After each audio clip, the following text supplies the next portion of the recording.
Good morning, everyone. Appreciate everyone being here. Just wanted to first bring in Dr. Daniels. Dr. Doug Daniels, our president and chairman of the board, has a few words.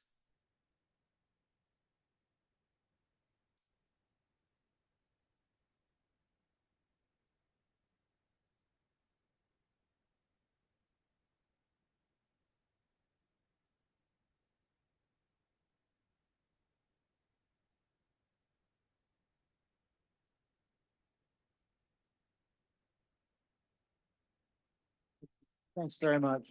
Thank you all very much. This morning, my wife asked me, she said, do you know what you're gonna say? And I said, no. And her advice to me was, well, don't get too chatty. And so that's my intent. As most of you know, I had a little accident in the end of September, end of August. And it resulted in the fracture of my cervical vertebrae. This is my first foray, certainly first flight out in my wheelchair. And it hasn't been simple, but I've had a lot of help. And it would not be right to not recognize all the people in this room that have contributed both monetarily as well as spiritually to my recovery. It's hard for me to talk about it without becoming a little bit emotional. But your support I have felt, and it means a lot to me, and it has been a huge part of my motivation to stay positive and to here I'm getting chatty, aren't I? It's been a huge part of my recovery. I've got a long way to go, but I'm a little better every day, and that's my intention to stay that way. So. But welcome everyone to Tampa, and it's nice to see everybody again finally. And now that I know I can do it, you'll keep seeing me. My wife is sitting down in the front row with my 4-year-old daughter, and if you see some little girl screaming through here, dressed mostly in pink, maybe have a puppy, maybe have a dog under her arm. That's Sawyer Ann. That's my daughter, and my wife's name is Lindsay. I also brought a coworker named Karen, and she's going to be helping me kind of get through this and get around.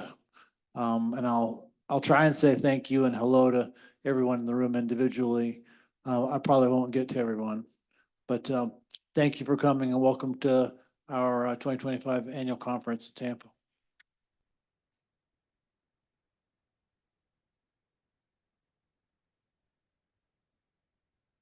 Thank you, Doug. Appreciate that. Appreciate the words. And so at this time, we can have Mr. Jan Meehan from the Tampa Bay HBPA join us.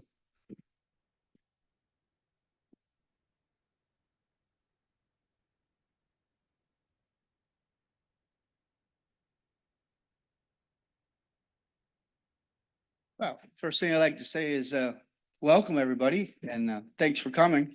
Hope you're enjoying yourselves. Weather's going to get better, trust me. It's kind of like the situation racing's in right now. We're under a big storm cloud in more ways than one, between HISA, which is everybody's favorite organization, and our little problem we're dealing with now with the decoupling that they're trying to accomplish in Florida, which if they're successful, it could be the beginning of the end for racing as we know it, because that will set a precedent for the rest of these casinos to say, well, they did it in Florida, why can't we do it? So it's something we have to work really hard, and we all have to get together. You know, the old saying is, when they came for Joe, I didn't say anything. When they came for Fred, I didn't say anything. When they came for me, there was nobody left to say anything. So that's pretty much where we're at right now. So we need to get together and work together really hard now, because we're in a situation we've never been in before.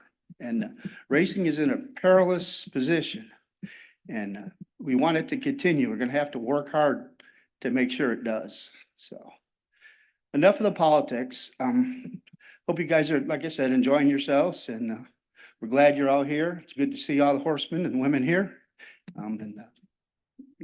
Turn it over to the Mr. Hamelback, and he can continue. Thank you. Thank you. Thank you. Let's give him a round of applause, please. Tall people problems here. All right. Well, again, good morning. Thank you for all being here. It's a wonderful event. I want to first thank Safety Harbor Resort and Spa. Their staff has been amazing, getting everything together. The food's been great. Really enjoyed everything thus far, so definitely want to give them a shout out and thanks. Also want to draw everybody's attention, no pun intended, to the wonderful cover of our latest conference proceedings book. Special thanks, as always, to the man. Remy Bullock is here. Remy's really become a great friend of mine. You know, our offices are basically stacked on top of each other at the Keeneland Training Center. So we get to see each other quite frequently. A lot of times he'll stick his head in my big office window and do one of these. You know, it's like, he's like, I was there. I know what you're dealing with. And he'll laugh and go upstairs. So, but thanks again, everybody, to take an opportunity to thank Remy and maybe even have him sign the cover. You know, it could be worth something one day. So also want to take an opportunity to thank the Tampa Bay Downs HBPA once again for everything, but specifically right now, thanking them for the reception last night. What a wonderful reception. The steel drum, that's kind of become a tradition for us when we come to Florida. It's been a great event so far, and everybody, I think, had a great time.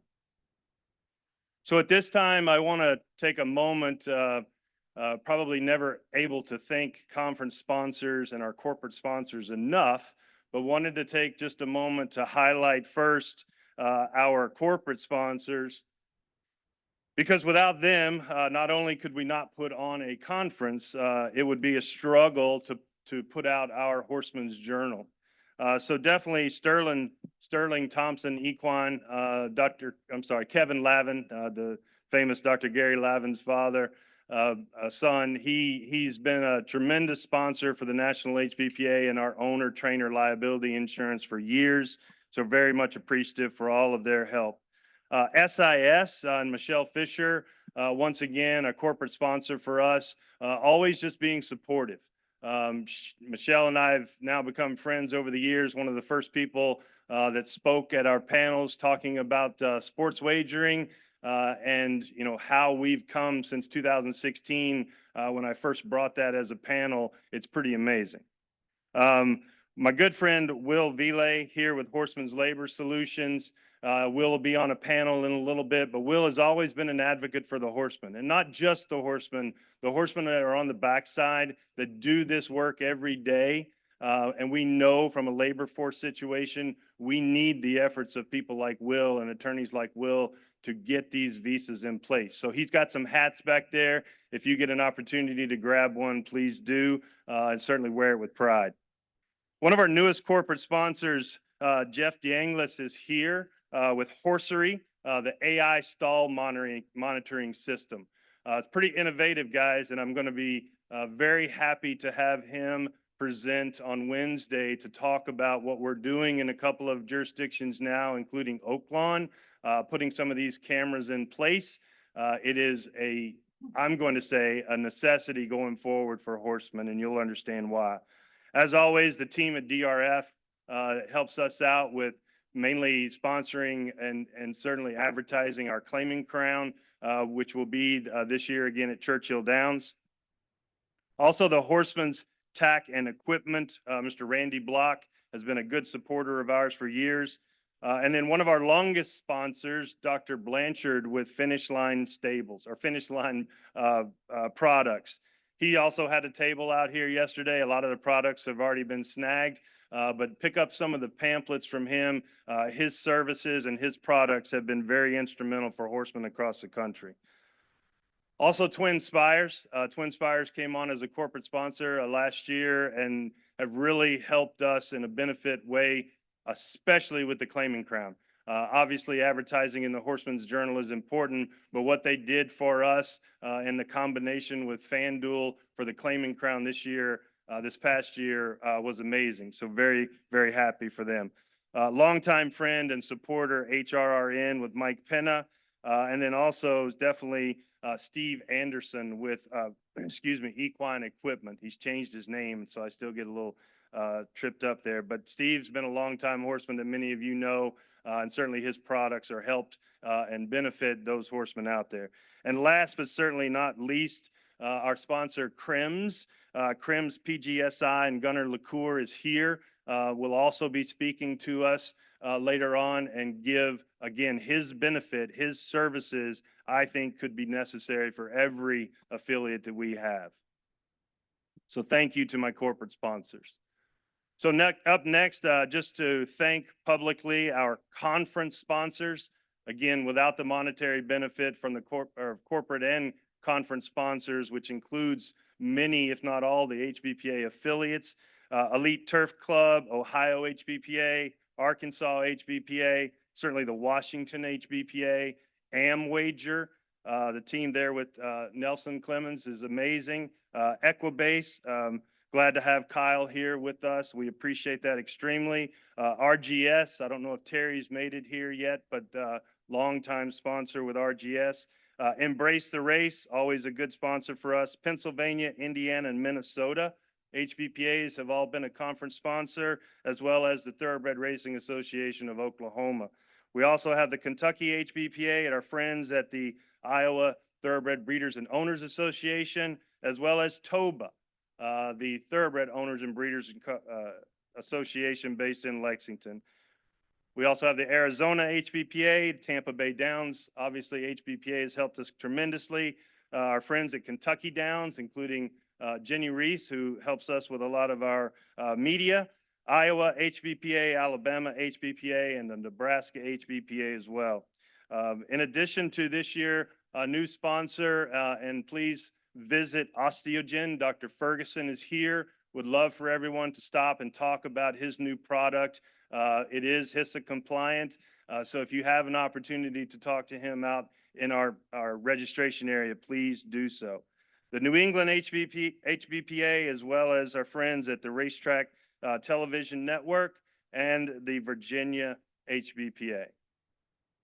So again, just to give a round of applause to all our sponsors.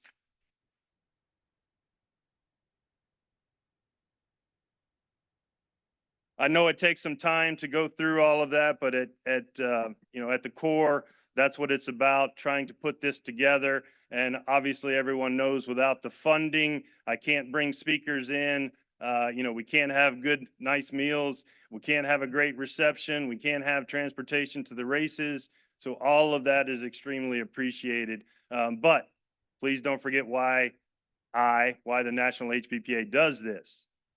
We do it for you. We do it for the horsemen on the backside of every racetrack in the country. And I don't care what affiliation you are. I don't care if it's in California or New York or in the heart of Arkansas, Iowa, Ohio, Kentucky. I work hard for every horseman, and I'm always going to say that. I have a conviction, I have honor, and I have a code. And that code is we're going to do the right thing. I have been blessed to be working for a board that allows that opportunity. And it doesn't always happen. And we do have disagreements. But at the end of the day, horsemen are what's important to this industry. Without the horse, we wouldn't have one. But without the horseman, it all goes away. And so we've got to be here steadfast, work for our convictions, and make sure that we're working to do things right.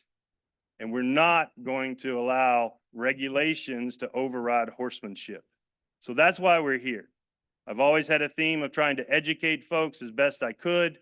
And that's what I try to do when I bring panels to you, is to educate everyone, fill everybody in. And then obviously, when you go out into the halls, it's the conversations that make this conference special.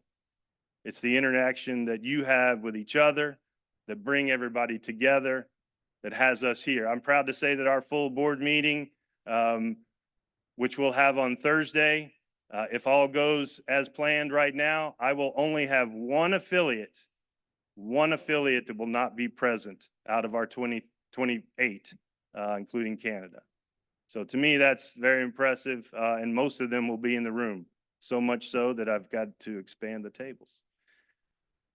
So again, thank you all for coming. I appreciate you taking the time. I know it's really tough to ask everybody to come to Tampa, Florida in the winter. I'm sure would, rather be in Lexington in the snow. Kyle can probably attest to that. So, but no, ready to get started with our panels. And I think we've got a good group put together. We're a little ahead of schedule, but I'm sure we'll blow that out pretty quick. But as our panelists come to the stage, we're going to take a look at where we are now, kind of navigating the future with HISA, the Horse Racing Integrity and Safety Act, specifically revolving around a bit of the litigation. Also, we're going to look at HIWU, the Horse Racing Integrity and Welfare Unit, and we're very pleased to have two attorneys here that work closely with HIWU, and they're going to talk a little bit about their navigation problems through litigation. And then also we're going to talk about the RHSA, the Racehorse Health and Safety Act. Unfortunately, a very late scratch. Amanda Bunning-Kelsey, who is our lead lobbyist in DC, was unable to make it because of a family emergency in Lexington. So sorry for you guys. That'll be me up there talking about the RHSA. So before I get started, just a very brief introduction. As you all know, or if you're the first time here, in our conference book, all of the bios are listed. Please take time to read those. But Daniel Sir is up first. I like to now say the man, the myth, and now you can say the drawing.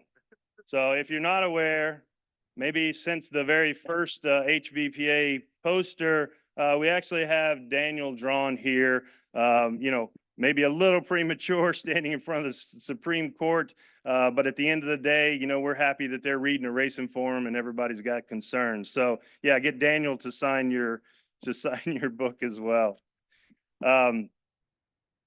Please take a moment though to read Amanda's bio.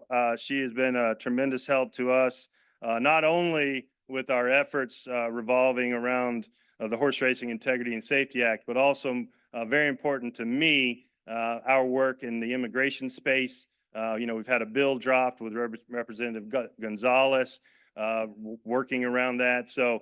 But Amanda and her team at the Ingram Group have been very instrumental to us. And then next up, we have Jay Engel and Chris Hoskins. Both are from the Jackson Kelly law firm based in Lexington. And both of them have led their firm's practice defending trainers in proceedings involving HIWU.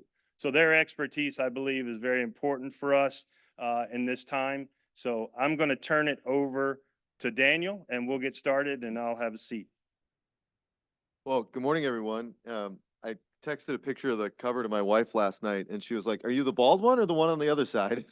Like, babe, killing me. But I'm sure my sons will be impressed that their dad is now officially a comic character. So I know what you are all wondering this morning. What is this nice pastor's kid doing in a room full of gambling interests? That's not what you're wondering. You're wondering, Daniel, what the heck? What's up with the Supreme Court? Where's my case? Like, that's what you're wondering. I get it. I wonder that too. I will do my best to answer, knowing that the Supreme Court is a little bit of a black box when it comes to these things.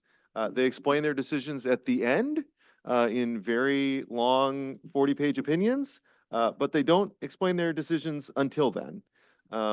So the best I can give you this morning is to kind of draw from what we know and explain where we are.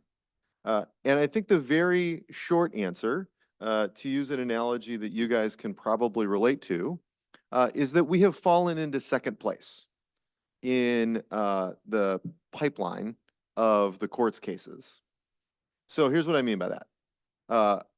For the last 4 years, who knew that horsemen would be so interested in the Financial Industry Regulatory Authority, the, regulation by the SEC of stockbrokers, right? If you've been and you've heard me before, we've talked about the analogy or non-analogy between HISA and FINRA. We are actually ahead of the FINRA case. There is a FINRA case at the Supreme Court right now, and we are ahead of it. However, this morning I get to tell you about a new analogous government regulatory scheme, the universal service fee. So every time you pay a phone bill, there is a little fee on it that goes to the government called the universal service fee. And it was established back in the day by Congress to mean just that we were going to have universal phone service for everybody. We're going to build phone towers all over the place. I have good news. The government has accomplished that goal. Everybody has phone service. But like perhaps most government taxes, this one has not gone away, even though the goal was achieved. And so instead, the universal service fee goes to build broadband. Actually, for many of you who are, living on farms, it is probably what's bringing 5G to your farm. But the way they do the fee is that a private corporation that is basically a trade association of the broadband telecom industry all get together. They decide about how much money they want to spend on building broadband infrastructure. They submit that to the Federal Communications Commission. The Communications Commission rubber stamps the fee for that year. In 40 years of doing it, they've only rejected it 3 times, and the 3 times they rejected it, they changed it by like a penny. So they rubber stamp it, and then it goes into effect, and you pay it on your phone bill. So after we won our first case at the Fifth Circuit, some innovative lawyers said, oh, what HISA is doing is the same thing that the universal service fee does. It's a private corporation, and it's getting rubber stamped by a federal commission, but they're the ones like determining your taxes on your phone bill. And so they filed a case in the Fifth Circuit based on our win, and the Fifth Circuit agreed. About 3 weeks after we won at the Fifth Circuit the second time, the universal service fee people won their case. So now you're thinking, well, Daniel, if we won and 3 weeks later they won, how come we're in second place? Like, this math does not add up. The difference is that our friends on the other side at HISA decided to take 75 days to file a hopeless appeal within the Fifth Circuit to ask them to reconsider their decision, right? Like, this was never going to happen, right? We'd won twice at that point in front of the same judges. It was a bipartisan panel. It wasn't going to happen. They took the 75 days. And as a result, we went from being ahead by 3 weeks to being behind by a month and a half. The reason all of that matters is that the Supreme Court wants to make sure the law unfolds in a thoughtful way. And so they're not going to decide our case not knowing what principles are going to apply in this similar situation. And so they're going to hear the first case about the universal service fee. And then once they've figured out what they're going to do with that and what those general principles are, then they'll consider how it applies to our case. So the answer to what the heck is, we've fallen behind in line, and I'll be honest with you, as a room full of my clients, what is especially frustrating about that is that to this point, up to that point, the strategy on the other side was delay, delay, delay. I like to think of HISA's attitude as a tick, right? And the tick burrows in. And the longer the tick has to burrow and the deeper it goes, even if eventually we win, the harder it is to pull it out, right? And the more painful it is to pull it out. And that was their attitude, was we're just going to let this thing go as long as we can. We're going to burrow in as deep as we can. And so even if they eventually win, it's going to be a pain to get rid of us. That was their attitude. Until about September of this year, when all of a sudden it looked like maybe we'd have a different president and a different attorney general and a different Federal Trade Commission. And all of a sudden, the attitude switched from, we're going to take all 75 days to delay this thing on a hopeless appeal to, man, Daniel, I know you get 60 days under the rule, but it would be really great if you could write your brief in 2 weeks. Like literally, this is the phone call we're getting from the other side. And we agreed.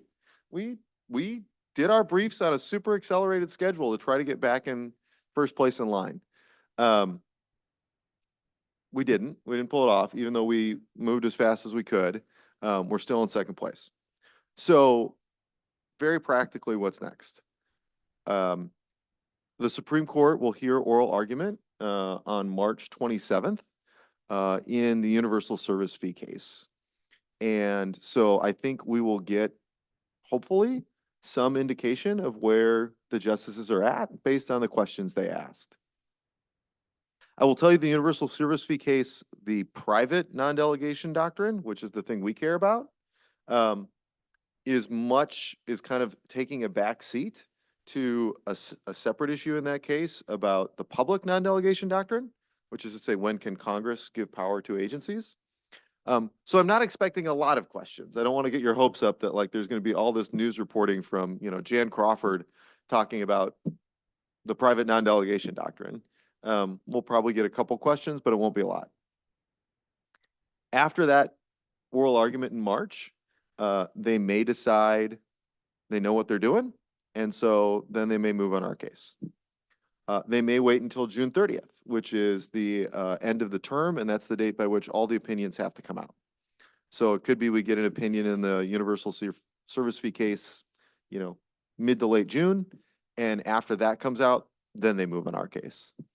I will say two things about the universal service fee that I hope are helpful and as kind of a wrap up. Number one, I actually think the universal service fee case will help us in coming first, in the sense that to this point, we've never really had a good fight about the fees that HISA charges. I know y'all hate the fees that HISA charges. It's one of the things you guys complain about to me the most, and I get it. But it's never been a central focus in the case. We've talked a lot about the rules. We've talked a lot about the enforcement. We've never really talked about the fees in the case. And so I think we'll have a chance after that decision to really put more of a focus on the fees. The second thing is, regardless of how that case comes out, we're going to be in a good spot. If the Supreme Court says these fees that are rubber stamped by the FCC are unconstitutional, like how much more so what HISA does, right? Where it's not just like a monetary transaction, it's showing up on your farm and going into your barn and taking, a blood sample or a urine sample from your horse or seizing your laptop or whatever it is they want to do, right? How much more extreme what HISA does. So if they strike the fee down, we've got a more extreme example and we're going to be in a great spot. If they uphold the fee, I think it's going to be really easy for us to say, okay, financial transaction, one thing, but now look at how much further this goes, right? So either way, I think we'll be in a good spot coming out of it. I'm not worried that the law is going to shift on us in some radical way. It's just going to take more time. And I know that's a bummer. Trust me, I want this as much as you guys do to be done and decided. But it's just going to take a little more time. So let me close by just, as always, I do saying thank you. You guys have been tremendous partners in this. A lot of you have been generous financially to help support the case, and I'm always grateful for that. Like I say, you've welcomed the nerdy pastor's kid into your little club here, and I always have fun hanging out with you guys at these things.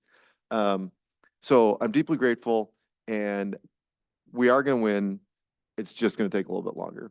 So happy to answer your questions when we get there, but for now I'll give it to Eric, because once we win, then we're going to kick it to Congress and solve this thing for the long term. Thank you, Daniel. I appreciate that. Waiting on the PowerPoint. Okay, Eric's waiting on the PowerPoint, so I'll tell you the joke that my 11-year-old told me this week. This is what happens when you have a sixth grader in your house. How do vegetables start a party? One of them yells, "Let us turn up the beat." Again, sixth Excellent. grader humor. Excellent. Thanks for the dad joke. Excellent.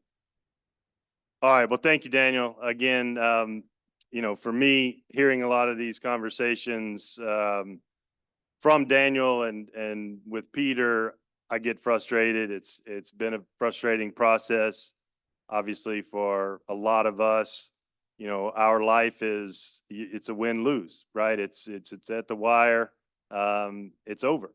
But this is definitely not that type of process. And I've joked with, obviously, I'm the one attorney or not attorney up here. You can't get a yes or no question from an attorney. Who's going to disagree with me with that, right? It just doesn't happen. So, yeah, the attorney. So it's difficult. It's difficult for some of us, especially, and I'll just say for me, to get into this process and just have these weaves and, you know, dives. And it's just like, get to the damn answer, right? We see it. Everybody sees it. It's, you know, it's black and white is the way I view most things. But this isn't. But I still think, regardless of the timing, two things have happened. Regardless of the timing, you know, it's allowed us to continue to vocalize issues. It's allowed us to draw points to concerns of the regulations that they have in place. And that has ultimately been a benefit for many of the changes that have occurred. Those changes have been beneficial to us. But then at the end, the second point is we'll have a resolve and we'll know what's right.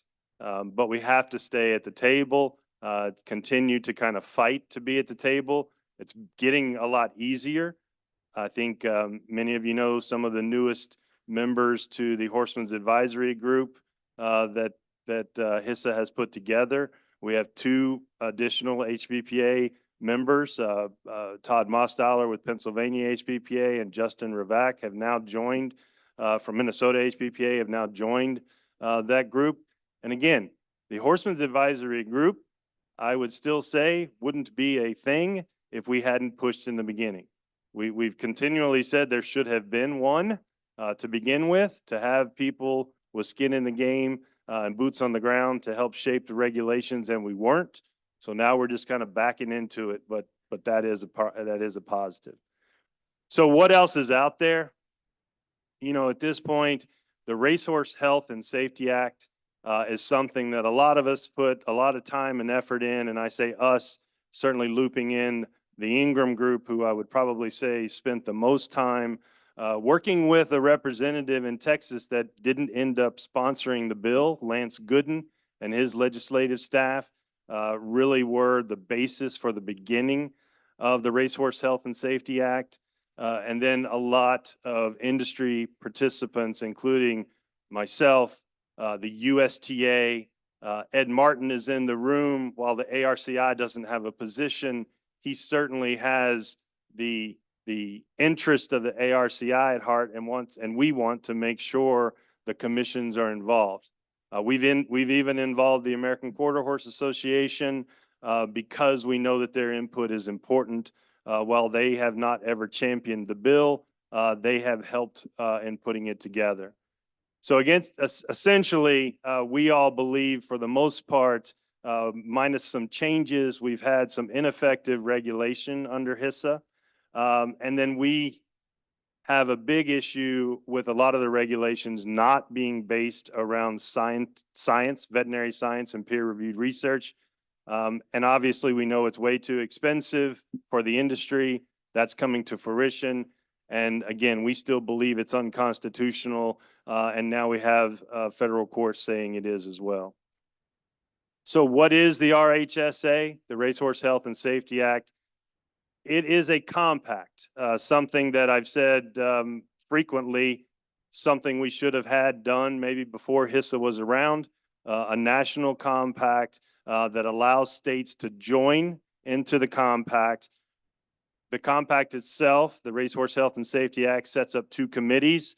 Safety committee, similar to what you see in HISA now for best practices, but it also sets up a scientific advisory committee, but that's based around 3 separate breeds. So if something that's important to us is that each breed is represented by the scientific advisory committee, something you don't see and probably wouldn't see under the HISA HIWU regime. The bill establishes the RHSO. I like to classify it, most of you in this room will understand it. I classify the RHSO as the Ultimate Model Rules Committee. Dave Basler here is the chairman of our Model Rules and Medication Committee. You know, when it was under the ARCI and there was a regulation either proposed or a proposed change, stakeholders were invited. Stakeholders were invited to ask for changes or implementations. Ed Martin's group put together the meetings. Stakeholders got into the room. We addressed the Model Rules Committee in a democratic process, and that committee then voted on whether the change was to be made or implemented or redacted. That being done by essentially government-appointed officials that come from the Racing Commission. That's something we lack currently.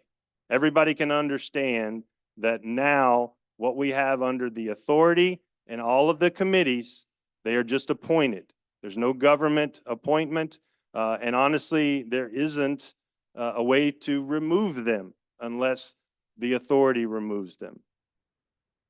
So one of the things that we try to compare when we're in DC, particularly, you know, the vice versa, what is RHSA and what is it not in HISA? We have industry collaboration. You know, I remember one of the very first meetings set up by Rick Hiles at Kentucky HBPA. We did there at Churchill, and Ms. Lazarus, the CEO for Horse Racing Integrity and Safety Authority, she was in the room. I opened up by asking everybody in the room, if you had helped put together the nominating committee, raise your hand. Same result. Nobody could raise their hand. Were you there to help set up the medication committee? Raise your hand. Nobody. The safety committee? Nobody. How about the authority? The 9 most important people in thoroughbred racing. Anybody? Did anybody in this room or any horseman in that room raise their hand? Nobody. Horsemen didn't have a say. In the industry that's going to be regulating us, we should at least have input. And don't hide behind conflict of interest clauses. You have to be inclusive to make this right. Industry representation, I think I've stood on that soapbox enough. We don't feel that the HISA group has gotten enough industry participation. But is it changing? Absolutely. Why? Because of us. I believe that. 21 changes now we document in our litigation to show that they've reversed something. Funny enough, and I can pick on Dave Basler, he called me about one of the regulations on the book that's been changed, and he wanted the regular wording or the wording that was original. This is great. What did I do? I pulled up the Federal Register. The Federal Register, where all the rules and regulations are, it's still the exact same that it was in the beginning. They've changed it. They've told us it's changed, but it hadn't changed in the Federal Register. So for us, that's significant. So why the Racehorse Health and Safety Act? I'm going to be the first to tell you, plenty of people in this room, plenty of people, politicians that we talk to in DC, they don't want anything. You know, they tell you, you know, we don't want HISA, we don't want the RHSA, we don't want there to be federal imprint on horse racing. And we say, okay. We discuss the commissions, but at the end of the day, the vast majority of those who we talk to in DC, they are not going to give up their footprint. They're either going to try to make the Horse Racing Integrity Act whole and put it back into place, or they're looking for an alternative. So the RHSA is what we've come up with, what we believe is an alternative based on the fact that it puts not only the investigation, adjudication, and enforcement back into the hands of the racing commissions, but it then generates uniformity. Because again, the RHSO, think of it as the Model Rules Committee. So we've got to be there to fight for something, and we can't do it if we don't have anything to push forward as a solution. Again, going back to some of the variances, the differences, you know, we've talked about the cost over and over and over. Now it's going to change again, and that change, while it is exactly what they're going to be doing, or excuse me, they're going to do what's exactly written in the act, that's going to be significantly damning to many racetracks in the country, because it's all going to be based on a per start fee. You know, there's many racetracks now that are being threatened with letters that you've got to start putting in this per start fee. Please talk to us about that, because there are affiliates that have already started, you know, a path to push back on that. Because again, they can't take money from the Horseman's Purse account. Rooted in science is something we talk about a lot in DC, you know, jobs, money, and then my tertiary is rooted in science. You know, I'm sorry, but I always go back to LASIX. I look at LASIX as a primary example of not following science, of putting together a regulation that's based off peer pressure, based off public perception.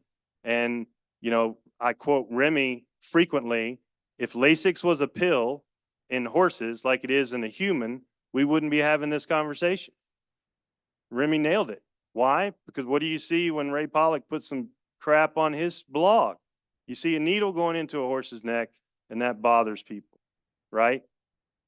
But science can't dispute the fact that it is in the best interest of equine health and welfare. And it was heavily regulated under the ARCI. And it was open, transparent to the public and to the horse players. So not being rooted in science has a significant issue for all of us, especially me. It's not transparent. Many of you know the FTC, the governing body supposedly of the authority, actually had to pass a rule to say, hey, you guys need to be more transparent. The stakeholders are getting wild. And eventually, again, we try to make sure and have everyone understand at the end of the conversations, we believe it's constitutional, because again, to join the compact, you have to pass a law within your state to do that. Senator Thayer, our keynote speaker, you know, he started this process years ago in Kentucky. This is a federal model, but the states would still have to pass that law. You know, the first thing I hear from the likes of the Mark Guilfoyles of the world, oh, well, you know, that just means states can opt out of it. No shit, Sherlock. That's what makes it constitutional. I'm sorry, you can't force states to do things, which is what HISA has done. The Supreme Court told PASPA, the Professional Amateur and Sports Protection Act, you're overturned, buddy. You can't tell states that they can't have sports wagering. What does HISA do, folks? Tells the states what they have to do, and it, in my opinion, somewhat emasculates the ARCI and the commissions. So again, make it constitutional. Our two from Congress 118, the two who introduced HR 5693. If you ever see me carrying this binder around, you'll know I'm nervous. They are the bipartisan introductions, and it appears that they will both do that introduction again for Congress 119 relatively soon. We've done a lot of meetings on this. Personally, I've pushed 150 now. The Ingram Group, again, including the USTA, they've done over 300 meetings now, continuing to educate people on problems in DC that HISA has caused or has, and then hopefully, if HISA falls in the courts, there is something there that we can, again, following proper bill procedure, look at the RHSA, We don't want it to pass in the omnibus package. We want it to go to committee. We don't want it to be that Christmas ornament on the Christmas tree in a 5,622 page bill, of which we were 67, and pass just because it's stuck in there. We want it to go to committee in both House and Senate. We want it to be better. I mean, we've made changes in the draft based off of, quite honestly, Judge Walmsley with the Arkansas HBPA wanted something specific. We changed it. It can still be changed. If we have to deal with something, I still believe firmly this is what we'll be able to deal with. Very quickly, I just want to, recognize that, yes, while we are continuing with the spear and litigation, we also know as horsemen that HISA and HIWU are the law. And nobody disputes that. We can dispute why, we can dispute that we don't like it, we can voice a concern, but the law is the law, and we need to try to help change it. We need to be at the table. Dale Romans has preached that from the very beginning. We need to be at the table to make sure that those changes occur, because if it doesn't fall, we want to be able to help make it better. One of the ways that I believe we've made it better is the Federal Trade Commission rule petition that we put in, signed by well over 1,000 horsemen throughout the country, that we need to establish no effect thresholds, not just in contaminants, but we need to bring back the ARCI thresholds and then even go further. Getting punished for 20 picograms of metformin isn't what's best for the industry. It isn't what's best for the industry to advertise that. To have 85 to 125 picograms of methamphetamine in a horse. It's in the environment. It's in the water. We're testing waters throughout the country. A racetrack in the Midwest, we tested 3 different sites of water on the backside, found metformin in every one of those sites. The EPA doesn't even recognize things in a picogram level, and we know that because of the sotanol case that was in another Midwest state. The sotanol was so low, the EPA wouldn't have even recognized it in human drinking water. So in July of last year, we put forth this petition. As we suspected, it's moving very slow, if not at all. And now we have a new commissioner who we did meet with, Andrew Ferguson, the new commissioner of the FTC. He is a longtime McConnell staff, so there's that. Obviously, McConnell helped get the bill into the omnibus package, but there are some changes at the FTC that may be beneficial for us. But at the end of the day, the point is we are working with and the best we can to make things better for what we have now. And this, to me, no effect thresholds, or as a scientist prefer to say, irrelevant concentrations, is very important for the industry. And not just the horsemen getting tagged. It's very important for the public perception of the industry. Again, headline reads, horse test positive for methamphetamine at XYZ racetrack. That doesn't help our industry. If it doesn't have an effect on the horse, and I feel confident that Ed Martin would agree with me, there's nothing to be said. There's been internal screening limits at labs across the country. Canada does it right. Ed's told me that for years. They have internal screening limits that nobody knows. Not even Ed can get some of those. But they have levels to which it's below, nothing gets said. My favorite example is that in Europe, where it's all Lasix free, they have a 50 nanogram threshold for Lasix. If you test 50 nanograms or less, in England, Ireland, France, you don't have Lasix. So they have thresholds. They have internal thresholds and they have public thresholds. We need to bring that back. And what HIWU has done under their regime, they've pretty much banished the threshold levels that we've been used to, especially when it comes to contaminant. And that was a long soapbox, sorry. I think it's ready. Maybe Amanda would be a bit more aggressive on that phrase than I would be. I think there still needs to be tweaks, but obviously I walk slowly to see what's going to happen with litigation. Certainly when you look at the number of sponsors we've got, sponsors are continuing to look to see how is it going to fare with HISA. I'd rather it not completely be derailed and then us have to push this bill forward. But it looks like more often than not, that's what's going to happen. So we'll turn it to the other smart people on the panel and allow them to go through their presentation, and then we'll go from there. Thank you. Look at that. Thanks, Eric. Nailed it.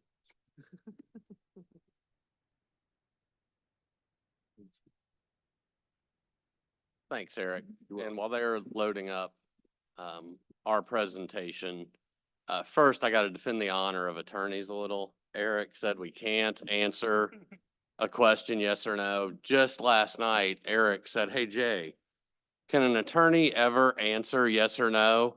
I answered it very directly. I said, "Well, it depends." No, in all seriousness, my name is Jay Engel, along with my law partner, Chris Hoskins. We want to talk to you a little about kind of where Eric just finished. Obviously, there are different opinions throughout the industry on the current regulatory scheme. But as Eric just pointed out, right now, it is the law.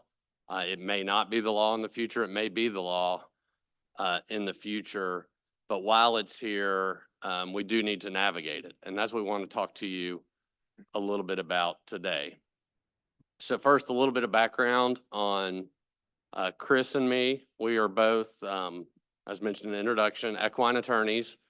We're based in Lexington, Kentucky, but our practice covers the country. We've represented clients in California, New York, Virginia, Ohio, obviously Kentucky, Florida as well.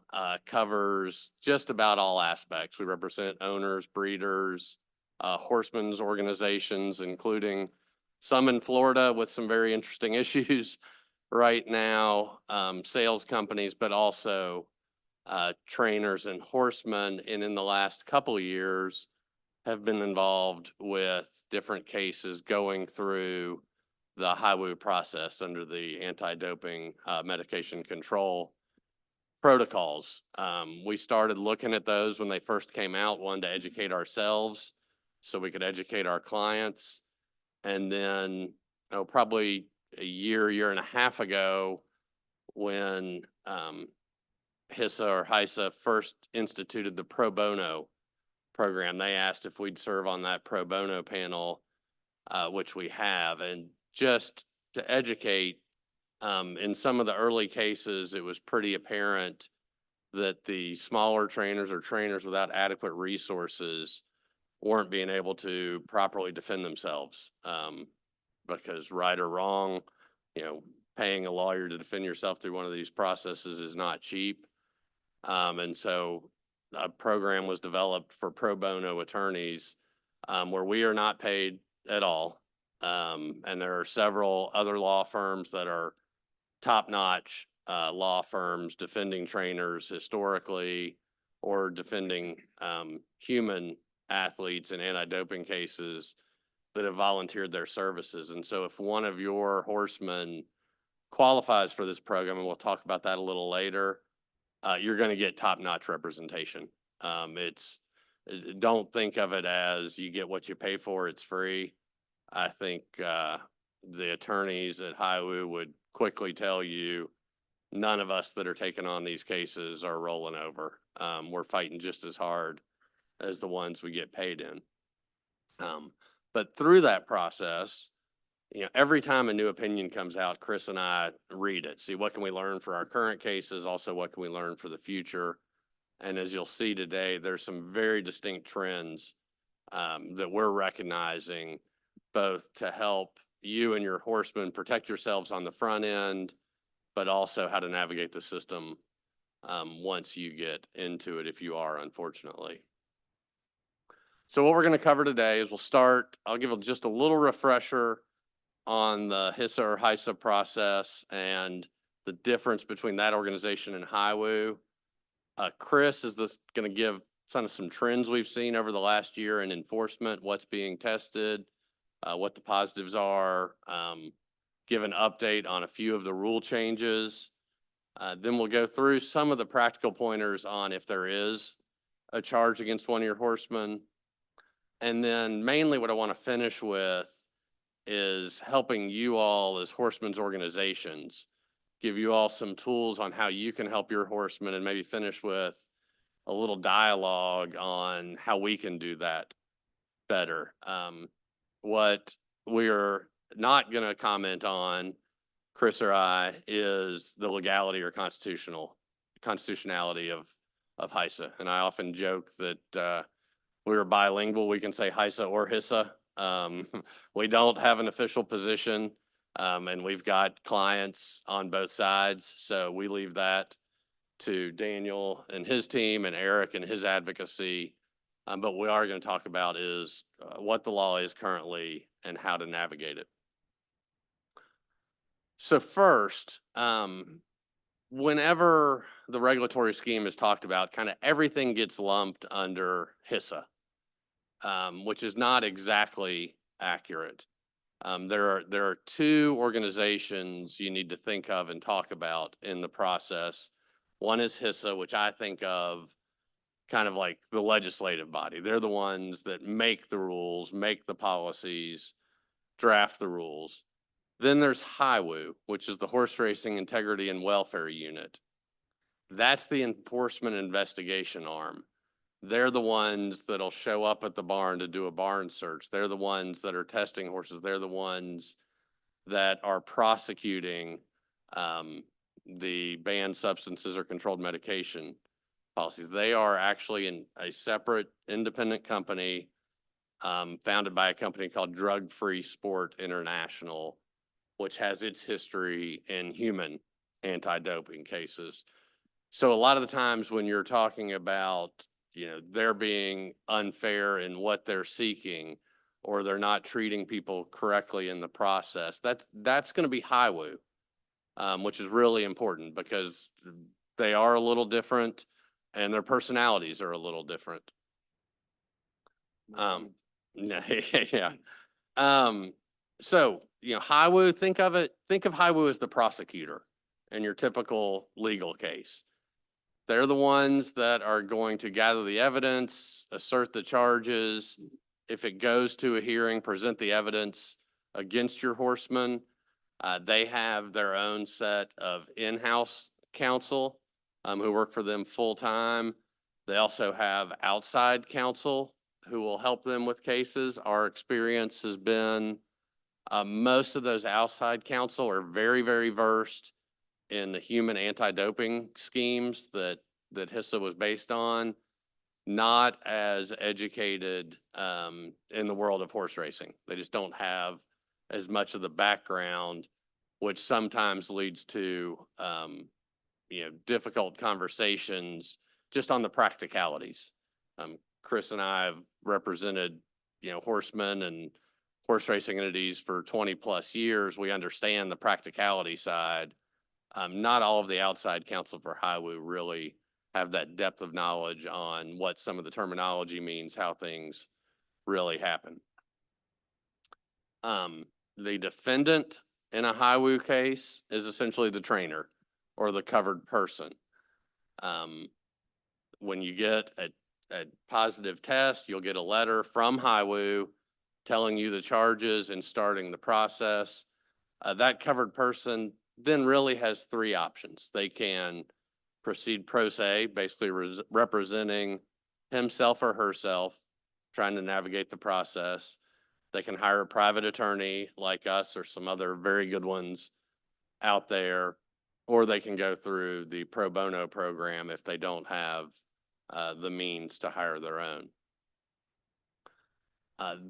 The decider of the case, the judge and jury, there are not jury trials under the current regulatory scheme. I think there's actually some litigation challenging that under the 7th Amendment and in a separate case. But currently the decision-making is all done by an arbitrator, a single person. That person's a lawyer. The ones being used right now, again, very extensive experience in human doping cases, still learning on the equine side with varying degrees. You can see in some of the opinions, some of the arbitrators have dug in really tried to understand the sport. Some, you can tell, don't quite get it yet, which leads to some of the frustration. But that arbitrator, they'll preside over the proceeding. But by the time you get to a hearing, it can be live or via Zoom, and it's like a mini trial. We can present our evidence on behalf of the trainer, including expert witnesses to talk on the science, the pharmacology, the testing, if they're testing irregularities. HIWU has their attorneys that'll present their own expert, what they found, what the testing results were. The arbitrator hears all of that. You can introduce exhibits and documents. And then the arbitrator takes all that in and renders his or her decision. And under the process, that can be appealed a couple of different ways. But that's just kind of a refresher on how the process works. It's essentially a mini trial, or if anybody's ever been in an arbitration, kind of like that, with HIWU as the prosecutor, hopefully an attorney of some sort defending your trainer, and then an arbitrator as the judge. Now I'm going to turn it over to Chris to give some update on some of the changes we've seen kind of in the regulatory scheme over the last year or so. Thanks, Jay.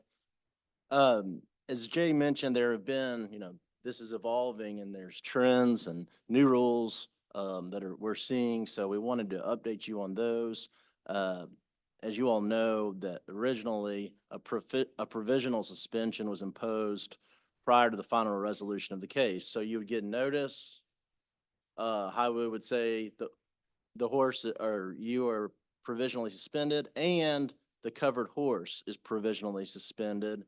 And so that suspension would carry until there's a final decision. And that was for all banned substances. On November 3rd of last year, HISA advised that provisional suspensions should be lifted until, quote, further analysis and review, end quote, is completed.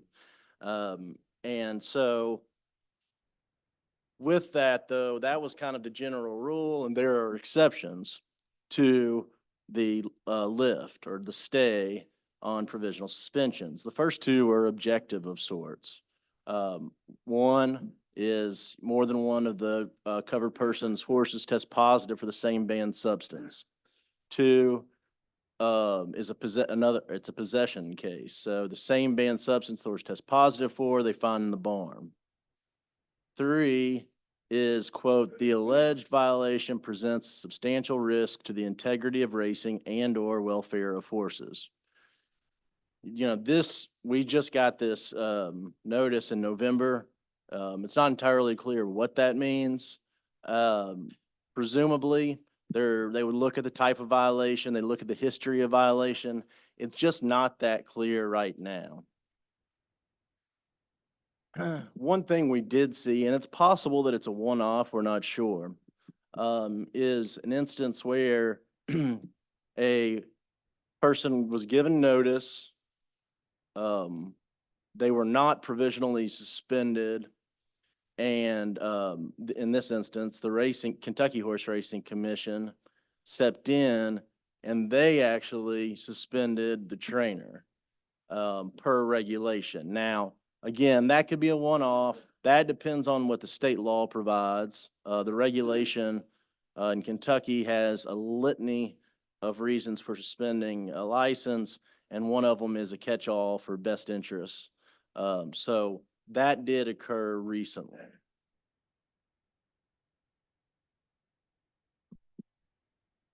So most stays or most suspensions are lifted. Again, this further analysis and review, you see that a lot. One interesting thing I want to point out is the covered person suspension is lifted, and we're not too sure though on the covered horse. And the reason we say that is because we actually have a case where we represent a trainer, and we filed for a hearing on the provisional suspension, and we were heard. And the day we got notice they were lifting the stay, but HIWU said, well, we're lifting the stay for trainers or for the covered person, but we're not lifting the stay for this horse.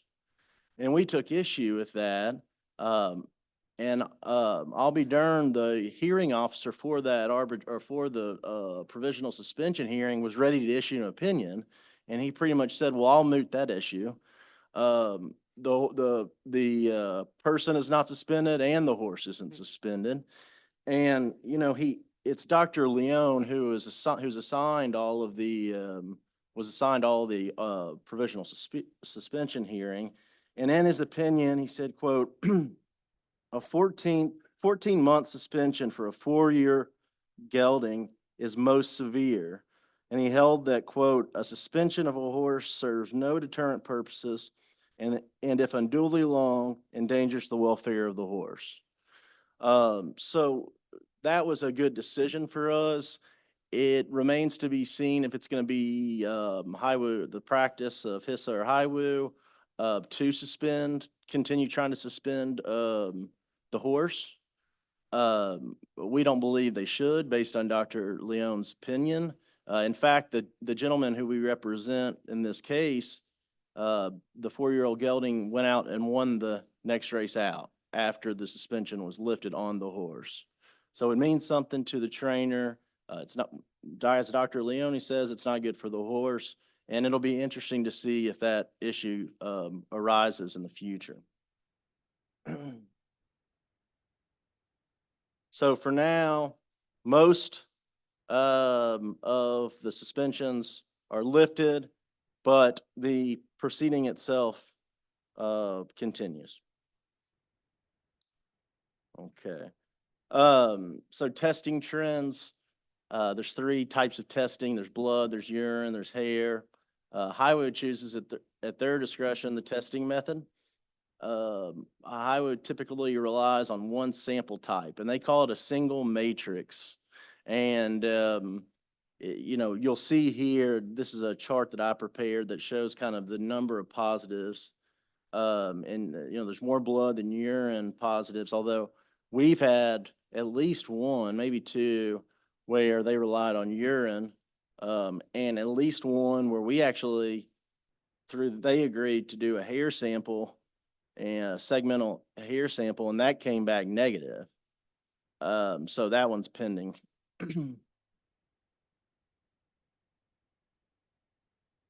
And here's just a chart of all of the types of positives. You'll see there are significantly more controlled positives, of course, than banned. You'll see DIPA is there's 12 and 23 positives and 12 meth positives. And we'll talk about meth a little later.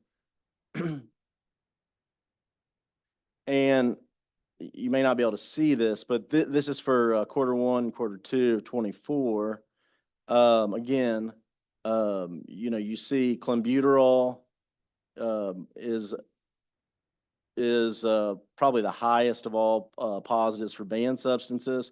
And then you see a tick up in TCO2, it's, sodium bicarbonate, and you see, there's 12 in Q1 and Q2 in total. Again, you see the clenbuterol positives, and then there's no positives for sodium bicarbonate in Q3. And I'll get to that. So what do you see? Well, 521 positives among 111,000 collections. And that doesn't necessarily mean those are admissions of, guilt or anything. Those are just the positives. It's 0.05 percent positives. You're seeing a lot of clenbuterol positives, DIPA positives for banned substances. Several of the positives are for atypical findings or drugs of human use, and we'll talk about drugs of human use in a little bit. And several are not typically given to a horse and have no therapeutic or performance enhancing benefit. And, there's several of those on the list. Okay. So proposed rule revision to the rule relates to substances of human abuse. And this is a proposed rule that would in essence make the standard less stringent to prove your defense. And there's a very high bar in, a typical case. Here, it would lessen that bar to a more likely than not standard. One challenge with this, though, is that it only applies to certain types of drugs, okay? And you see that list right here on the right-hand side, and I'll give you an example.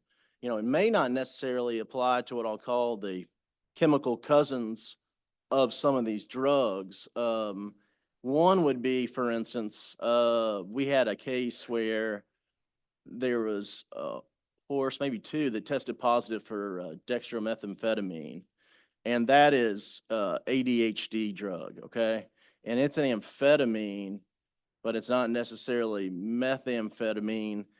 And so I guess it may not apply, okay? So that could be one challenge that you see. I mean, there's a litany of drugs of human abuse that's much longer than this list. If you do prove, more likely than not, this is an inadvertent human transfer, then you still face the consequence of a suspension, although it's not, say, 2 years, it would be 60 days. A lot of these cases where you see, as long as it's an individual positive for, like, let's say it's just meth, a lot of them are being stayed, a lot of them are being resolved. So that's something to look out for. And those are, meth is we had one in front of the Kentucky Horse Racing Commission. Methamphetamine is a drug that doesn't metabolize in your body, or it does or it does not?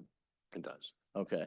And so you see, that there's a gentleman or a woman who is working on the backside and they use the restroom, for instance, and they're on meth.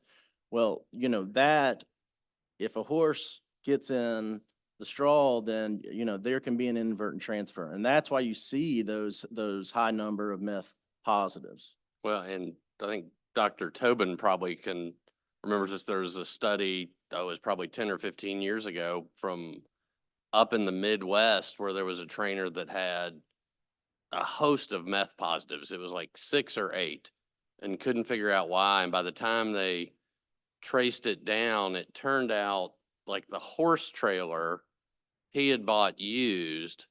And by the time they dug and dug and dug, it had previously essentially been a mobile meth lab. And even though they had washed it like 1,000 times, cleaned it, there was still enough. And there's a research paper on it that goes through, the ability of things like meth to stay in the like water stream and cling to surfaces, especially like porous woods. Okay, let's talk about the milkshake positives. So there's 4 accredited labs right now who test samples, and one of those is Pennsylvania Equine Toxicology Research Lab. And it was noticed that they were reporting a disproportionately high number of cases of elevated TCO2, which they thought indicated milkshakes. And the problem, though, is that they were doing their methodology was totally different than the other labs. So that created a significant issue, of course. And several cases were voluntarily withdrawn. For cases that had been resolved, all sanctions were withdrawn. And according to HISA and HIWU, they're in harmony, or the accredited labs are in harmony as far as all testing. Eric, I know you want to say something very bad right now. All right. So what about metformin? Again, there's issues with the limit of detection, lack of uniformity on level of detection among the labs. Again, pretty significant issue here. Several charges have been withdrawn because the levels would not have been reported under the updated limits of detection. Again, you see these inconsistencies going on. HIWU lifted provisional suspensions in metformin cases until, quote, further scientific review. We've heard that before. And it's still considered a banned substance, subject to suspensions and other penalties right now. This is one that we've never litigated. This is prohibited association. It's something I just want to put on your all's radar. You may have seen in the news recently. And it's interesting because it really doesn't relate to an underlying medication positive. In essence, HIWU, there's a trainer who hires somebody or an owner who hires somebody who has been suspended by HIWU. And they hire him and, HIWU finds out about it. And they say, someone tells them there's this suspended person's working for the trainer. And that's not permitted under the rules. There's some limited circumstances, but generally speaking, it's not allowed. Now, that circumstance was pretty significant. There were some, like anything, there were some unique facts in the case. But, HIWU, they at least addressed it in one occasion. So even if, your horse itself doesn't necessarily test positive or they don't find that banned or controlled substance in the barn, the person can face a suspension. Here, they issued an 18-month suspension and $12,500 fine for the, quote, prohibited association. I think that one is pending as well. Jay? Yeah, thanks, Chris. And that last one is a good transition to this next session. Yeah, the last one is kind of what probably a lot of us think of as like paper training, where you might not be allowed to train, but you're really giving the instructions, or the trainer is, and somebody else is putting their name on it. It's seen as flaunting the system, and that's one trend we're definitely seeing in the arbitration proceedings. What we are seeing is very much, and this is this is probably more from the arbitrator level. So these are the independent hearing officers, arbitrators, and reviewing their opinions. They want to see that trainers who are accused are respecting the process, not flaunting it, not trying to get around it. Once you are in the HIWU process, that is not the time to attack the system. There are a number of cases where you can see the fire and brimstone, pound the table attorney that talks about how unfair the process and the whole thing is, an attack on horse racing. Those arguments aren't working inside the process.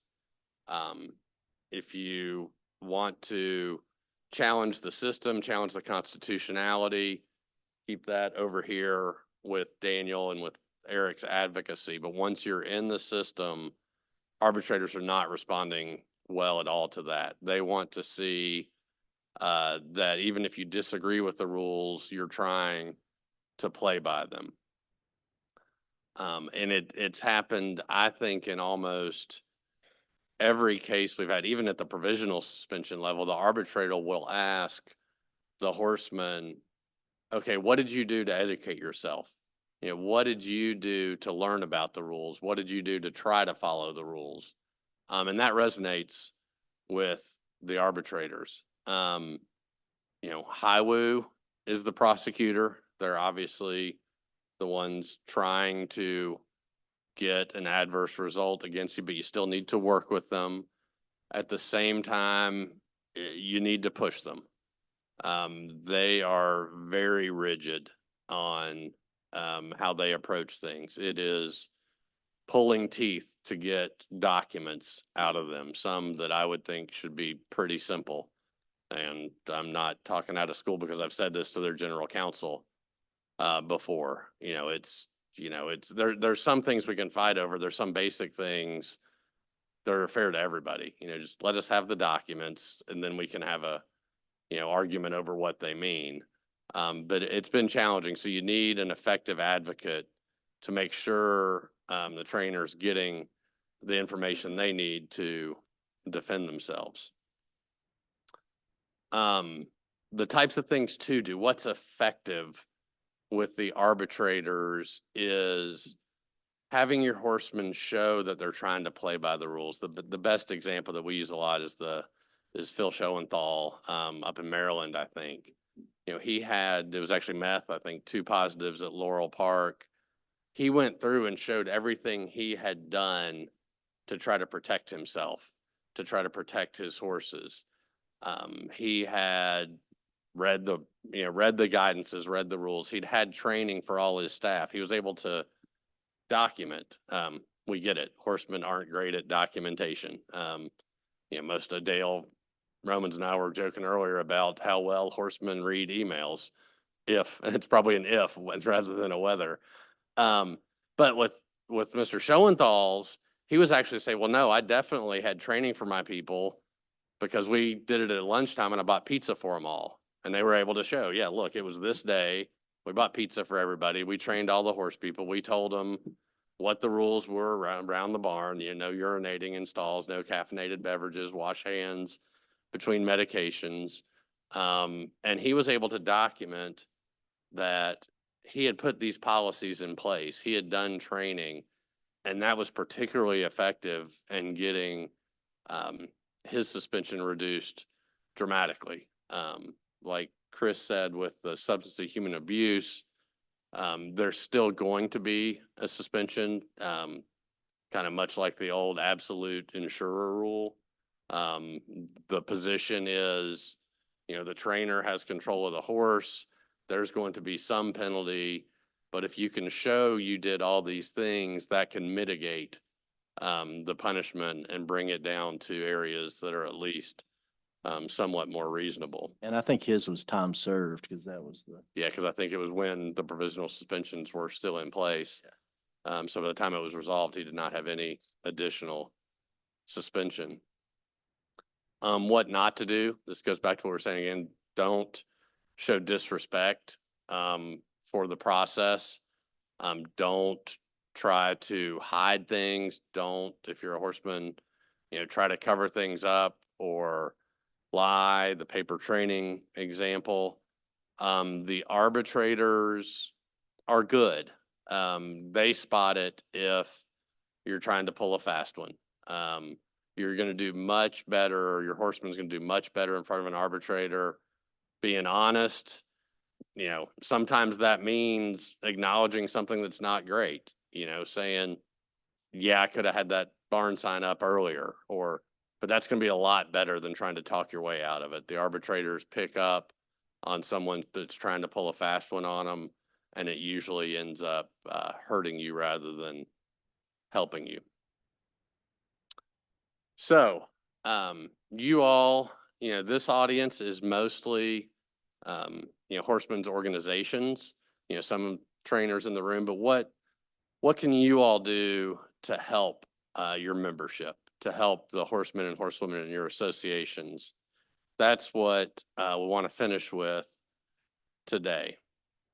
First, educate yourself. The fact that you're listening to this, learning is a great first step.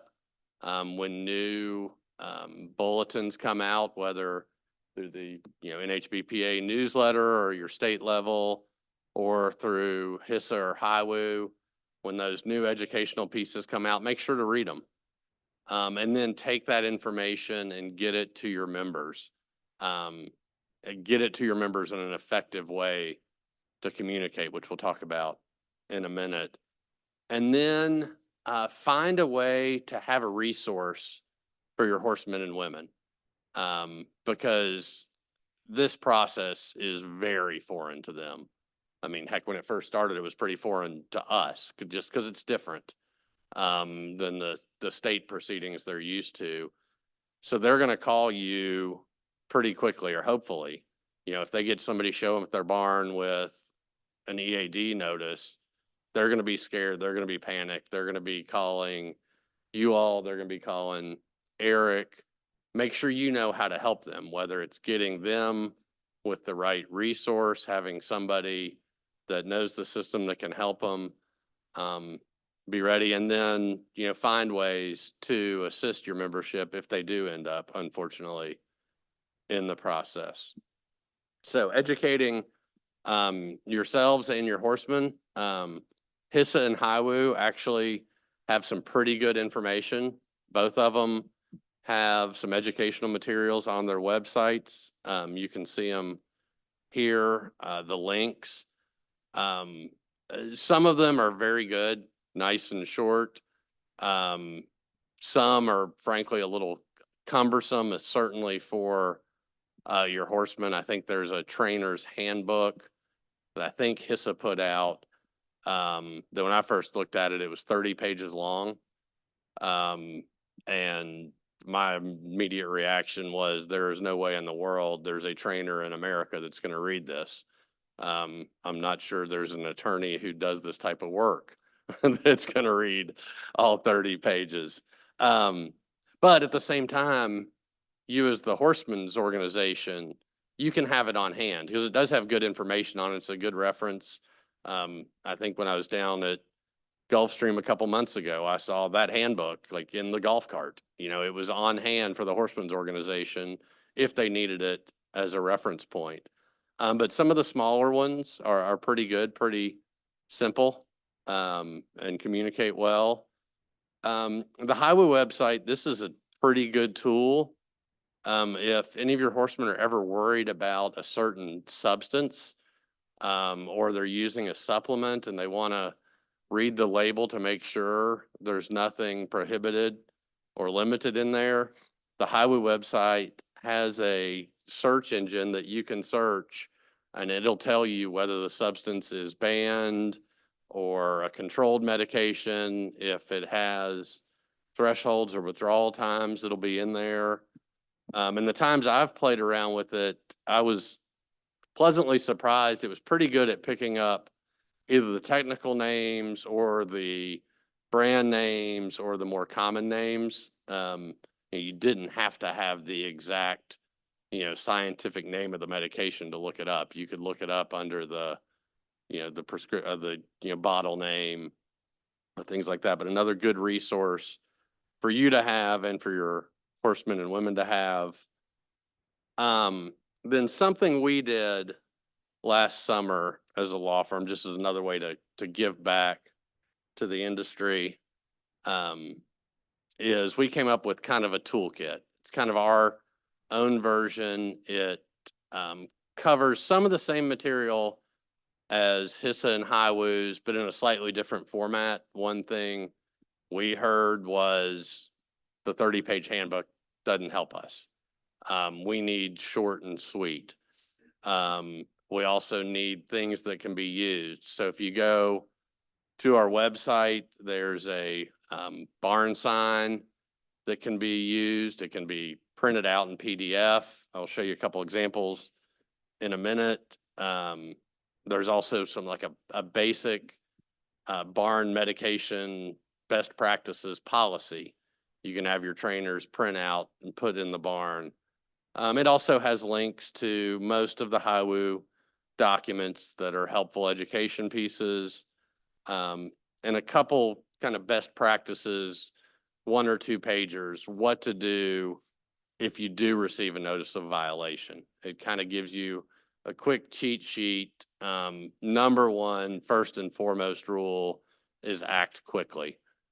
These charges have some very short deadlines.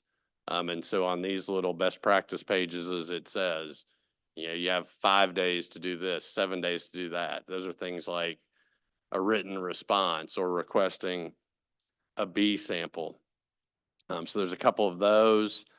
Again, finding more ways to communicate to your horsemen.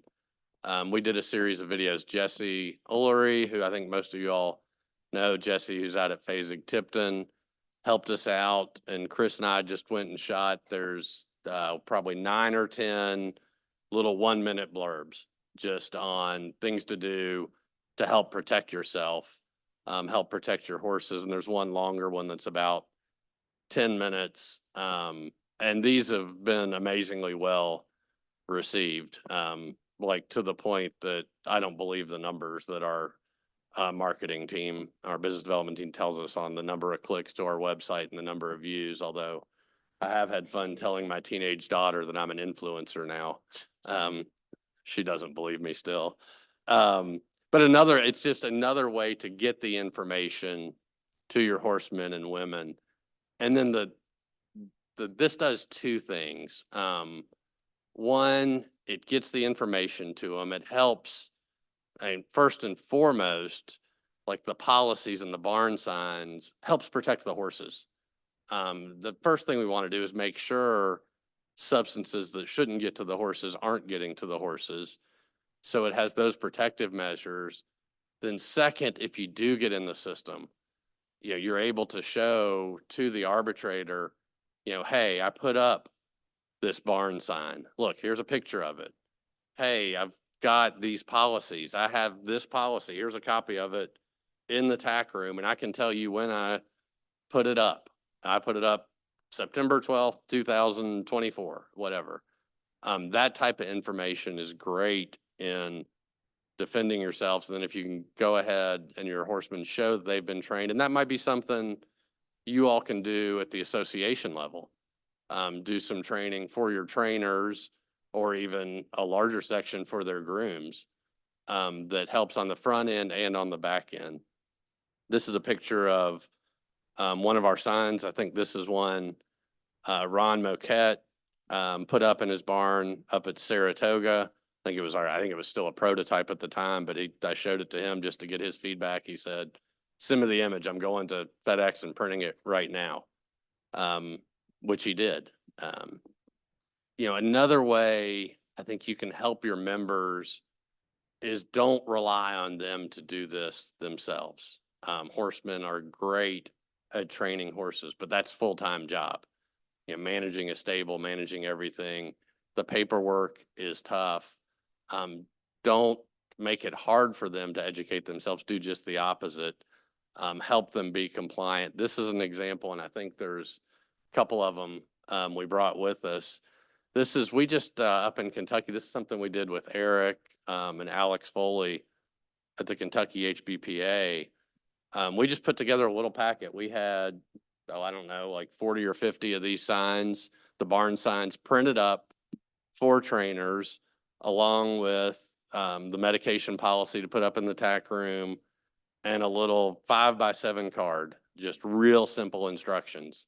Like, hang this barn sign up, put the policy in your tack room, and then the backside of it has some contact information. And kind of the cool thing on this one we were able to do is we partnered up with Thorographic. I don't know if anybody read the TDN. There's a nice story on it's a family business in Kentucky, but they work primarily in the equine industry. So they chipped in. They said, we'll print them at cost for you. So the cost was pretty minimal. We got them all printed up, assembled them, and then Alex and Eric took them to the trainers in the barns to help them get those resources to use to help protect themselves. One of the things talked about earlier, be ready if one of your members does get charged. They need to be able to get to a resource quickly. Some of those resources are included on our webpage, but have an attorney that's familiar with the process and one that's familiar with this process, because it is different than the state process. HISA has an ombudsman that can be available for short consultations on the process. There's also the pro bono process. If it's one of your smaller trainers, I think the eligibility is a gross income of $75,000 or less and no significant liquid assets.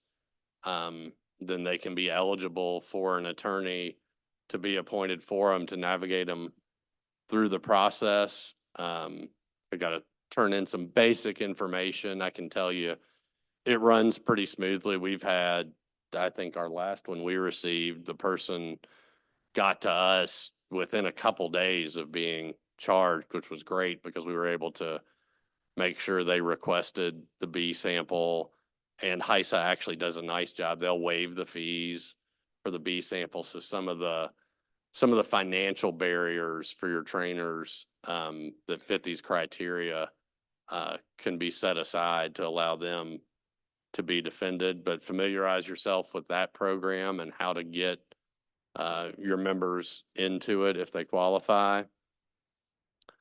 And then I want to finish up just talking a little. Those are some of the things we've spotted on, how we can help you all help your horsemen.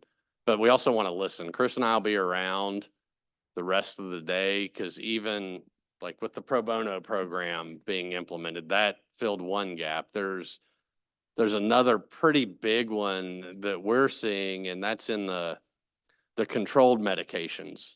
With a banned substance, I mean, you're looking at 2-year suspension, $25,000 fine or more, plus purse forfeiture. It doesn't take long to make a decision pretty quickly. Hey, I need legal assistance for this, and I need, whether I like it or not, to spend some financial resources on getting good quality representation.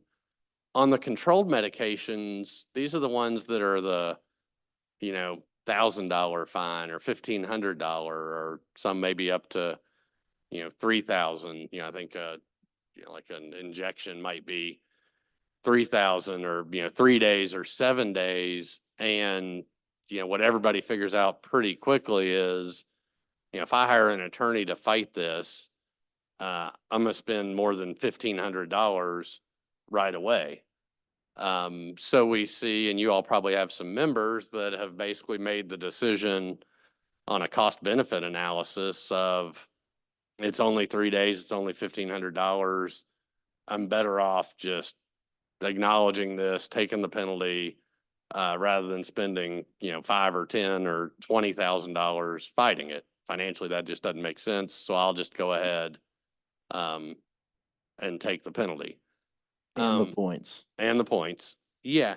But there are times, and sometimes that's probably the right decision. There are certainly some where I think people have very good arguments to defend it.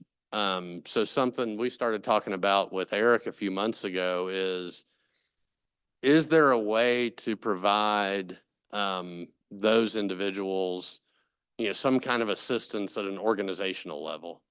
And your different organizations have different financial resources.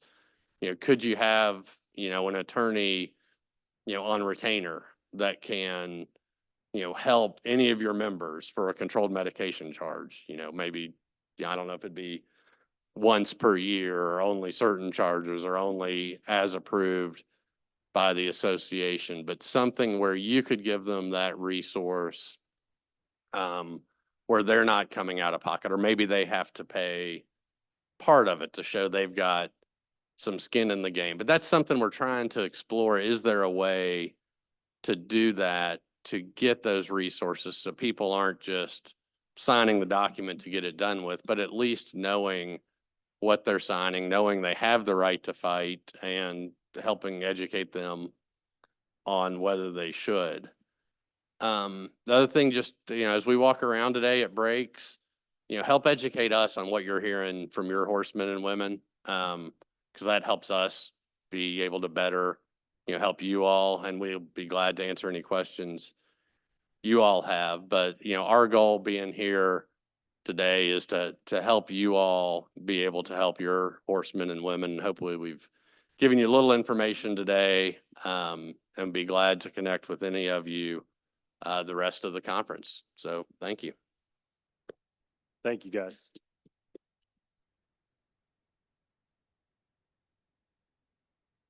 We did well on time, so I'd love to entertain any questions from the audience. Got Todd Mostaller.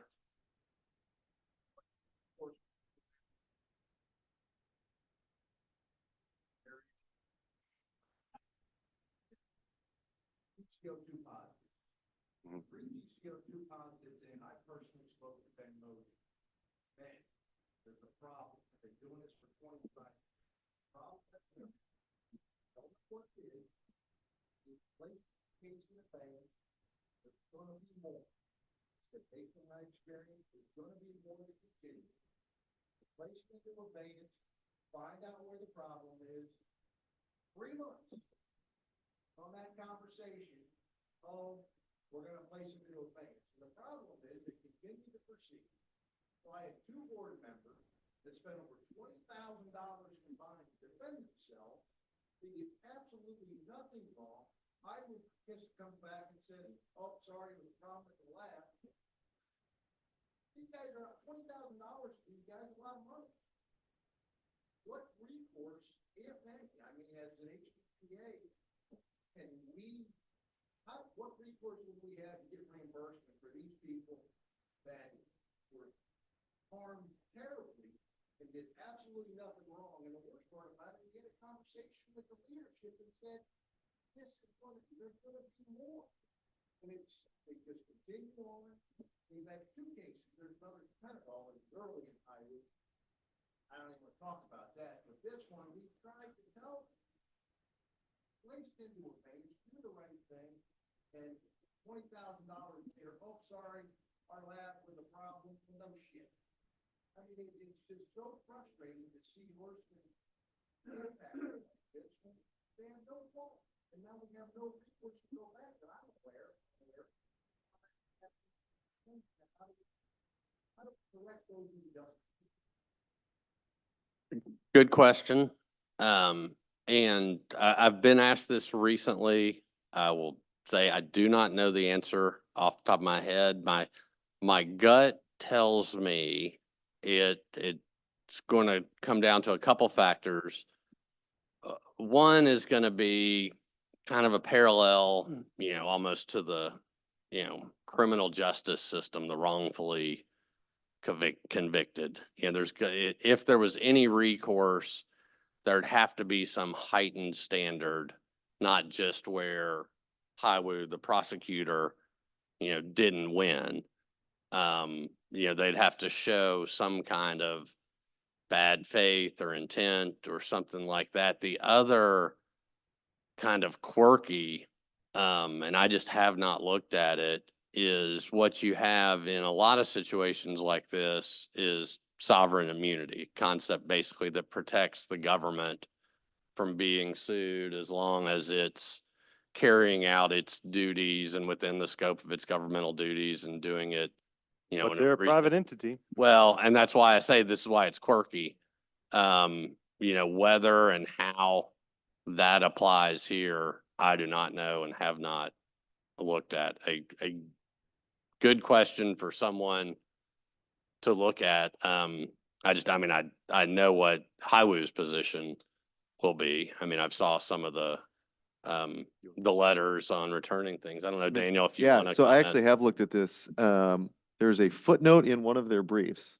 So FINRA, the financial industry people, like this problem happens all the time too. They make mistakes, they prosecute people. And one of the questions that arises is, are they entitled to sovereign immunity or does it count as state action? And courts have generally found that it counts as state action, that you're basically the government. There is a footnote in one of the HISA briefs where they say, we are not taking a position on that because there are advantages to them, right? You get immunity for these things. There are also disadvantages to them, right? If you're a state actor, you can be sued for violating people's constitutional rights under 1983, and then you can get attorney's fees. So I don't know that they know how they want to answer the question of whether or not they're immune from a claim like that, because there are advantages and disadvantages they haven't figured out yet. Great question. Dr. Ferguson in the back.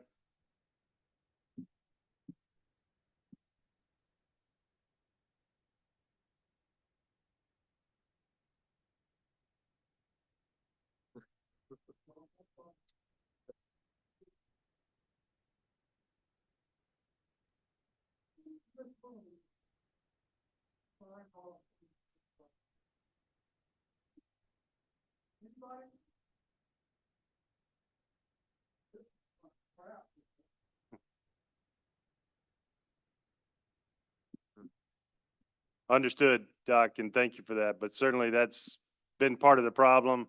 Obviously, when you look at the Constitution, you're guaranteed a right to a trial jury, and that's certainly been brought up quite a bit. So let's see, Ben raised his hand first, Oregon. Around spring or early summer of last year, veterinarians across the country basically were informed that HIWU was taking ownership of any racehorse across the country with after their first official work.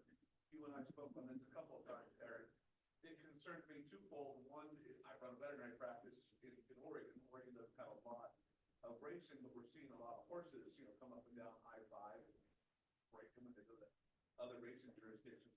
My question mostly is, what are you seeing for the non-HISA states when these horses and these covered people go to participate in Texas or Louisiana or Oregon? What are you seeing when those horses leave those states and come back? I mean, we're having a hard time getting our members to report because they go over to a HISA state. I said, well, no, but HIWU and HISA are claiming ownership of those horses. Really should be reporting it. The trainers aren't. The owners don't feel like it's their responsibility. Are you guys seeing any horses being chased into non-HISA states? And what happens when they come out of those states? The one I've heard is the latter question. I think Eric can probably, I'm not aware of any horses being chased into non-HISA states, and I haven't really studied it. Anecdotally, I think it's probably not happening because I've heard of a number of examples of trainers or horses who have been suspended and not going to race in West Virginia or, Texas or somewhere. So I think that's the bigger question, and I'll turn it over to Eric, is when you're coming out of a non-HISA state into a HISA state, meeting the reporting requirements or the, recorded works requirements, those types of things. Isn't that an issue you've seen? Eric? Yeah, and Ben and I did speak about this, understanding his situation with the practice. At the end of the day, the stance that I continue to get from, in particular, HISA, but it's a covered horse now. It doesn't matter where it goes, and the responsible person is responsible for uploading any information done to the horse. We talked about this very early on because one of the initial rules was covered people who were licensed at a racetrack. And that pretty much, there's plenty of veterinarians around central Kentucky that aren't racetrack practitioners that work on covered horses or race horses all the time at the practices. So what did they do? They modified that. And then now there's a special clause for those veterinarians that they get access to upload information. The only thing I could say specifically to that point, if a horse ships from Northern California and goes to Oregon in the clinic, they have procedures done. The only cover is if nothing ever happens to that horse again and it's not investigated, nobody's going to know. But if something were to happen or that horse get tested positive for something, and then there's this cloud of, well, where was this horse during this breach of time? Then it'll be investigated. But we all know that there's not enough time in the day for many of the things that they want to investigate. But at this point, I still stand by what I've been told. If it is a covered horse, that's their stance, and you have to, quote unquote, upload the information or make sure that it's done by the responsible person listed. That's what we're doing is the veterinary practice on horses that we treat or fill something out and or our own. But, have a lot of concern for our members that pass through. Sure. Kind of stop reporting and then go on to watch dinner down there. I understand. Exactly. So, Bernard, you had your hand up. Bernard Chatters, Louisiana.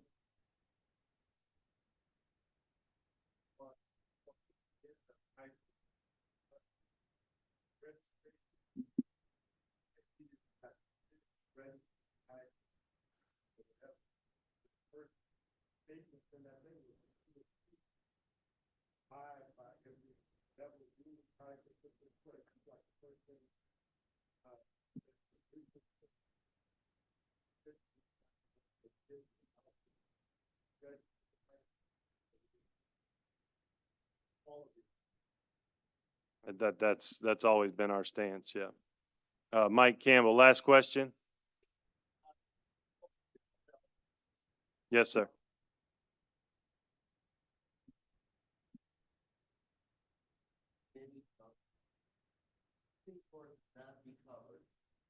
The trainers, the workouts, the list of medications, everything. How can I say that they're speaking in, when at the very beginning of the process, they're failed to the industry, and they sell us these horses that are just used up and broke down, even though they vet out.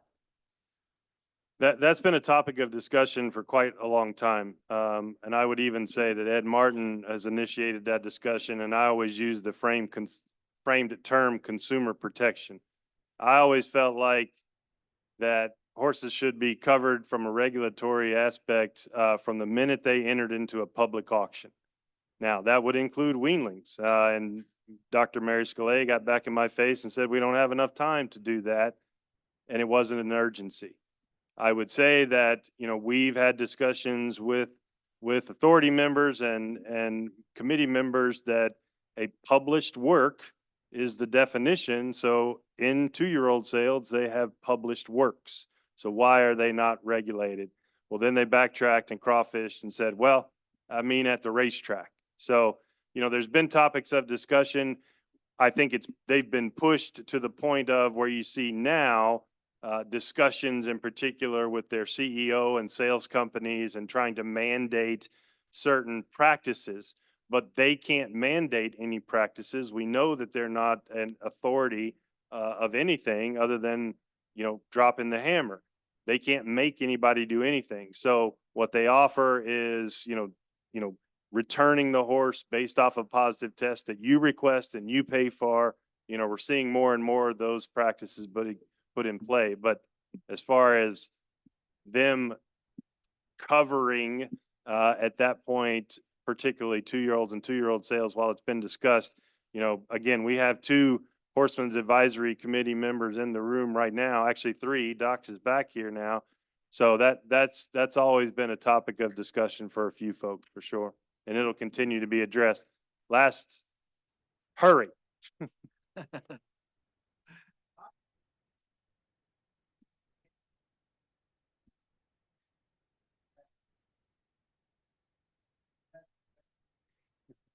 an easy yes. They take the contact sample was positive. Split was positive. I don't know why, but HIWU requested to retest the split. It's a violation of the rule when the methamphetamines fall. Now they submitted to the FTC to change the rule to allow it. Now, I don't know if that's since been heard, but you can't change the rule in the middle of the game. And I have no idea why they want to test it because we know it's a contamination. We Well, found the source, the gentleman that raised I can- it before, Thank you. who ran both horses and the horse the day before tested positive. So we know what the source is. I don't know why I wants to retest it, but it shouldn't be allowed under the rules when the violation was called. Well, I'm gonna let Jay answer, but you know, I can one up you. There's a metformin positive. The split went one way and then the split got essentially ruined. So they retested the A sample to confirm the A sample at UC Davis from metformin. So that's in current litigation right now. The rules allow for it, right or wrong. The rules allow for A sample, B sample, and then what the rule calls further analysis. On the further analysis, it either has to be agreed to by the trainer or by the covered person, or is at the discretion of the arbitrator. And that's what the rules say. I don't know if they followed that process there, because we've got it in a case we've had, and actually we've been using it to our benefit. We've been pushing for additional testing because we thought there were inconsistencies. So we've gotten, on the flip side, we've kept pushing for additional analysis and gotten more tests done that all align with the negative. And all we've got left is one low-level urine positive. And now we've got segmental hair testing on top of it. But the rules do allow for additional testing, and what it's under is further analysis.